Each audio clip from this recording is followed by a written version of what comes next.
What really defines someone's legacy? Especially when they face those truly impossible choices, decisions that could just tear apart everything they stand for. Today, we're doing a deep dive into the life of Muhammad ibn Maslamah. He's described as a, quote, giant in body and in deeds.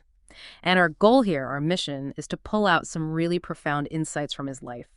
We're going to focus particularly on one single powerful act, an act that feels incredibly relevant to the divisions we see all around us today. Exactly. We're going to set the scene for you, explore this life that was just so defined by unwavering principle, by devotion.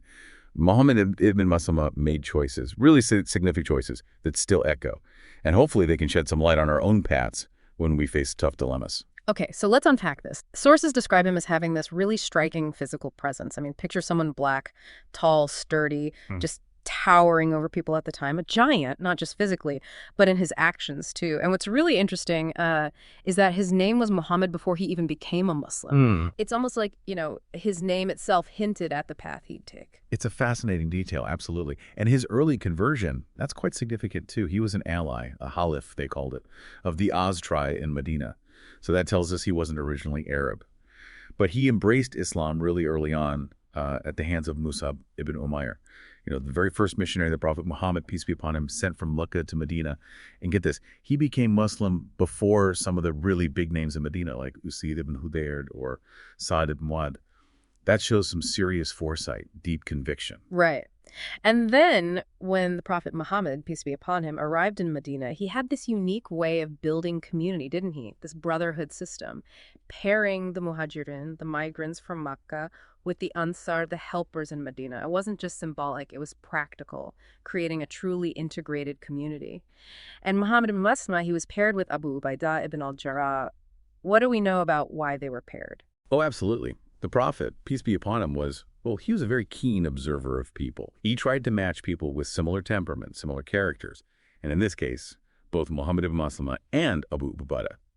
They were known for being kind of quiet, thoughtful, pensive. They shared this deep sense of trust, devotion. And crucially, both were known for their bravery, their decisiveness when action was needed. Plus, Muhammad ibn Maslamah was a distinguished horseman. He performed, real acts of heroism. This dependability, this character, it really set the stage for everything else. Yeah, that dependability definitely showed up in his military life. He was involved in pretty much all of the Prophet Muhammad's, peace be upon him, military campaigns.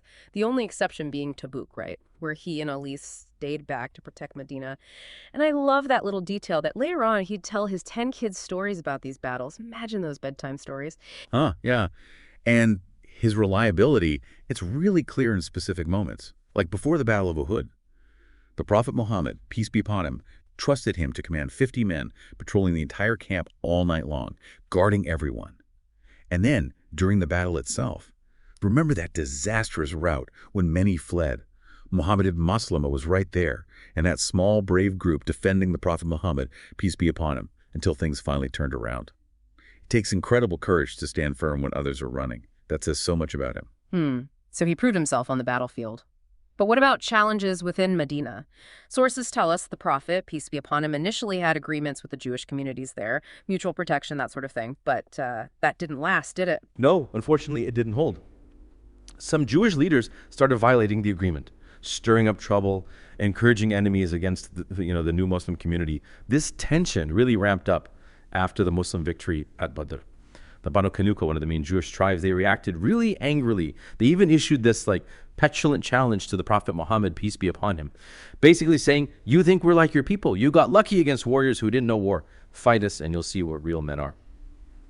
Muhammad ibn Maslamah played a role in the siege that followed, which lasted 15 nights and ended with their peaceful expulsion from the city. But even after that, one figure, Ka'b ibn al-Ashraf, just wouldn't let it go. He sounds like quite the character. Tall, impressive, rich, a poet, a Jewish leader, but his father was Arab. And he just openly attacked the Prophet Muhammad, peace be upon him, insulted Muslim women in his poetry, tried to rile up other tribes against Islam. Especially after Badr, he was furious. He even went to Mecca trying to stir up revenge. It reached a point where the Prophet Muhammad, peace be upon him, prayed, "O Lord, rid me of the son of Ashfar however you wish." He'd become a real danger. He absolutely had. A genuine threat to the peace and trust the Prophet, peace be upon him, was trying to build. The Prophet Muhammad, peace be upon him, was understandably exasperated. He asked the Muslims, who will deal with Caliph ibn al-Ashraf. He has offended God and his apostle. And Muhammad ibn Maslamah, just like that, volunteered, I'll deal with him for you, O messenger of God. He was so committed, so focused, he apparently went home and for 3 days didn't eat or drink, just thinking about this incredibly dangerous task. When the Prophet, peace be upon him, heard about this, he encouraged him, saying, your duty is only to try your utmost. That really shows his resolve. Wow. And the plan he came up with, it was intricate. Involved deception. He worked with others, including Cub's own foster brother, Abu Naila. And it's important to note, the Prophet Muhammad, peace be upon him, okayed this based on the principle that, well, war involved deceit. Can you walk us through how clever this deception actually was? It was very cleverly constructed. Muhammad ibn Maslamah, who was actually related to Ka'b through fosterage, went to him pretending he was struggling. He claimed the prophets, peace be upon him, new rules were causing hardship, and he needed a loan. Ka'b, kind of looking down on him, agreed, but demanded security. Muhammad ibn Maslamah then offered their weapons as collateral. It was brilliant. It totally disarmed Ka'b, made him think they weren't coming armed. It shows incredible strategic thinking and bravery. Yeah, nerves of steel. So the climax comes on this moonlit night. The Prophet Muhammad, peace be upon him, even walks with them a little way, praying for their success. They get to Ka'b's place. His wife actually warns him not to go out, but he ignores her. He comes down smelling strongly of perfume, musk. And Muhammad ibn Maslamah pretends to admire the scent, asks to smell Ka'b's head. And as Ka'b leans in, he grabs him, signals the others, and that's it. A decisive act that reportedly sent shivers down the spines of others in Medina who were plotting against the Muslims. And his decisiveness didn't end there. He was also central in dealing with the Banu Nadir. That was another Jewish tribe that plotted against the Prophet Muhammad, peace be upon him. Who did the Prophet, peace be upon him, send to deliver the expulsion order? Muhammad ibn Maslamah. Imagine him, this towering figure with his loud, clear voice, delivering that message. Choosing him was a clear statement about his loyalty, his courage, his firmness.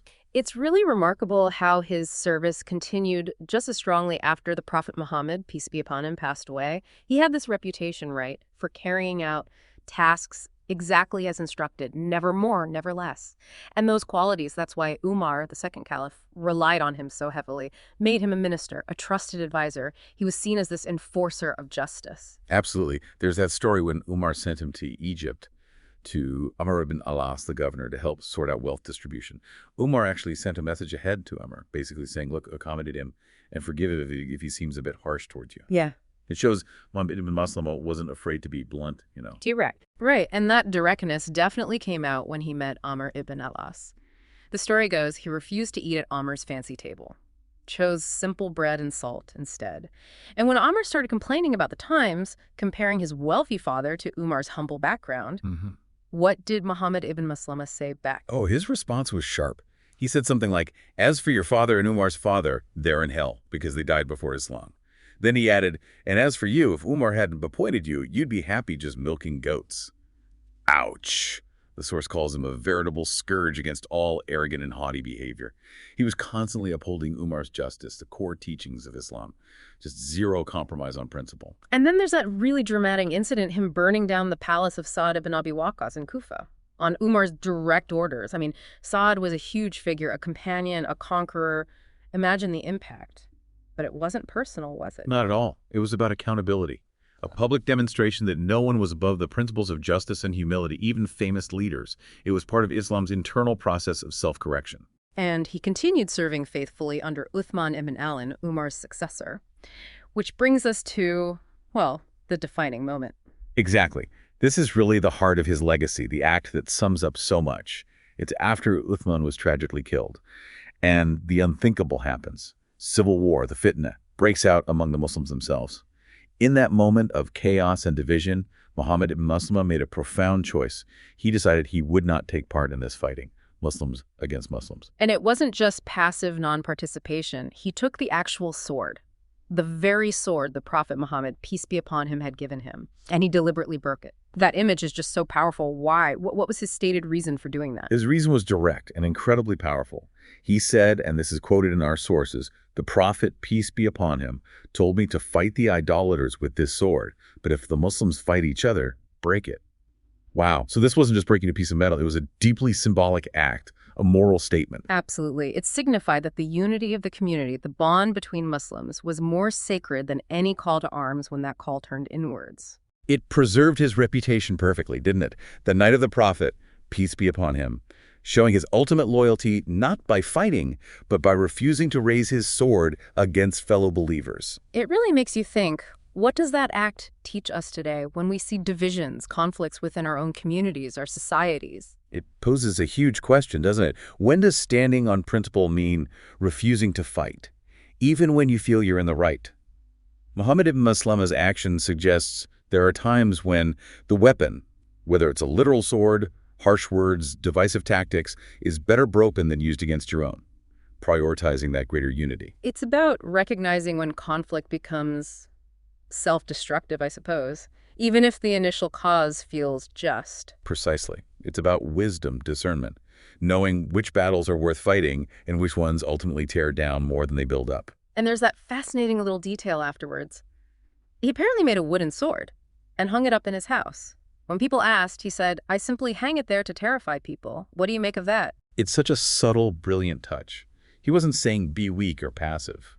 The wooden sword, it's like a symbol of his readiness, his underlying strength and resolve. But it also represents the principle he stood for. The real sword remained broken when it came to internal strife.